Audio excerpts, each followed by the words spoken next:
Assalamualaikum warahmatullahi wabarakatuh. Perkenalkan, nama saya Andi Nurlaula Indriani dari kelas pendidikan IPA reguler B.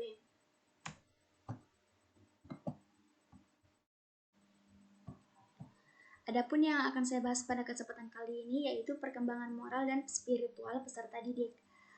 Pengertian moral menurut Gunarsa adalah rangkaian nilai tentang berbagai macam perilaku yang harus dipatuhi. Istilah moral sendiri berasal dari kata mores yang berarti tata cara dalam kehidupan, adat istiadat, atau kebiasaan. Perkembangan moral merupakan perkembangan yang berkaitan erat dengan aturan seperti adat istiadat, kelakuan, tabiat, watak, akhlak yang seharusnya dilakukan dalam berinteraksi yang berlaku dalam suatu kelompok sosial. Sedangkan perkembangan spiritual adalah perkembangan atau tahap seseorang membentuk kepercayaan, baik berupa kepercayaan terhadap agama ataupun terhadap adat. Tahap perkembangan moral. Menurut Kornberg, mengemukakan ada 3 tingkat perkembangan moral, yaitu tingkat prakonvensional, konvensional, dan postkonvensional.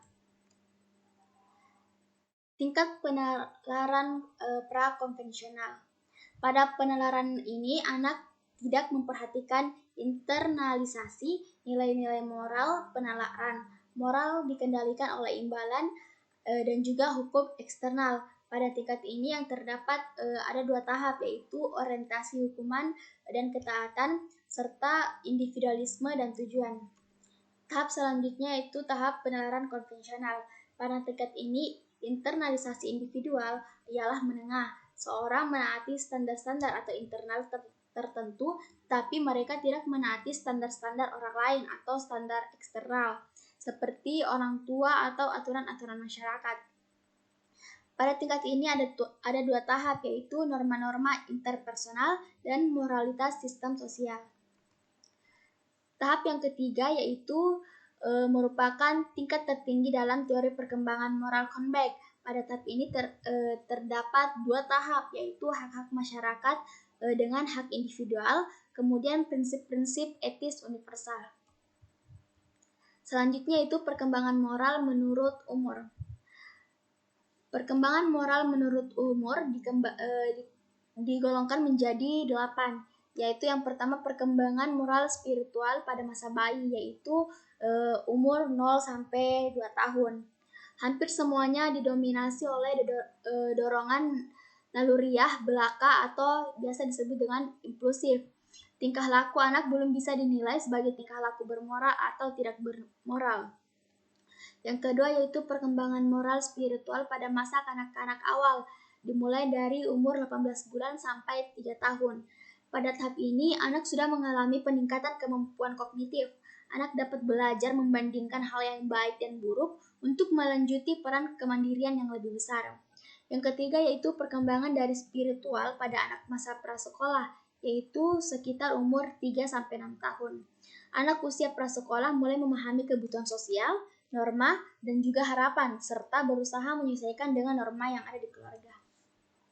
Yang keempat yaitu perkembangan moral dan spiritual anak pada masa sekolah 6-12 tahun.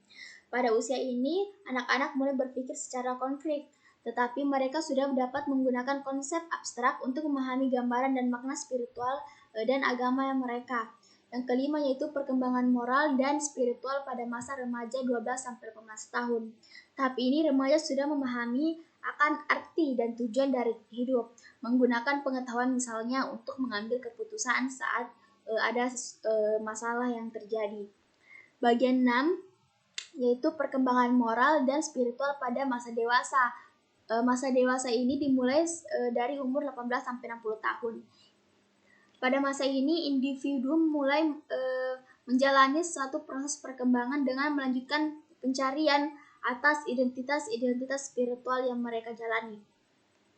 Yang ketujuh yaitu perkembangan moral dan spiritual pada masa lansia. Pada masa ini, walaupun membayangkan kematian, mereka juga banyak menggeluti spiritual sebagai isu yang menarik, karena mereka melihat agama sebagai faktor yang mempengaruhi kebahagiaan dan juga rasa yang berguna bagi orang lain. Yang terakhir atau yang kedelapan yaitu anak berkebutuhan khusus. Anak berkebutuhan khusus adalah anak yang dalam pendidikannya sangat memerlukan pelayanan yang sangat spesifik, berbeda dengan anak-anak yang pada umurnya yang lainnya. Kemudian yang selanjutnya itu permasalahan moral dan spiritual yang terjadi. Yang pertama ada bayi. Bayi sejak lahir dilahirkan hidup dengan ketergantungan kepada orang tua dan orang-orang yang ada di sekitarnya. Yang kedua itu anak-anak. Kurangnya tertanamnya jiwa agama pada sikap anak dikarenakan kurangnya kesadaran orang tua akan pentingnya pendidikan moral sejak dini untuk bagaimana anak-anak itu dapat berkembang. Yang ketiga yaitu remaja. Longgarnya pegangan terhadap agama yang menyebabkan hilangnya pengontrol diri yang ada dalam diri mereka, menciptakan iklim lingkungan yang serasi remaja yang mempelajari nilai hidup tertentu dan juga moral. Yang keempat yaitu tahap dewasa. Pupuk sikap saling pengertian atau qanaah atau bisa juga disebut rasa cukup dan rasa syukur terhadap pasangan agar tidak terjadi perceraian. Melakukan pendalaman agama dengan mendekati orang-orang yang mengerti dengan agama. Yang kelima yaitu lansia. Kepada lansia, kita sering dianjurkan agar dia mampu menghadapi berbagai persoalan dengan sikap enteng, sehingga dia tidak merasa terdesak untuk mengubah orientasi kehidupan yang selama ini diikutinya. Yang keenam yaitu anak berkebutuhan khusus. Penanganan dengan kasih yang tulus serta penerimaan secara totalitas terhadap anak yang sesungguhnya dari orang tua akan sangat membantu bagaimana kemajuan perkembangan dari anak tersebut. Sekian dari saya, sekian dan terima kasih. Assalamualaikum warahmatullahi wabarakatuh.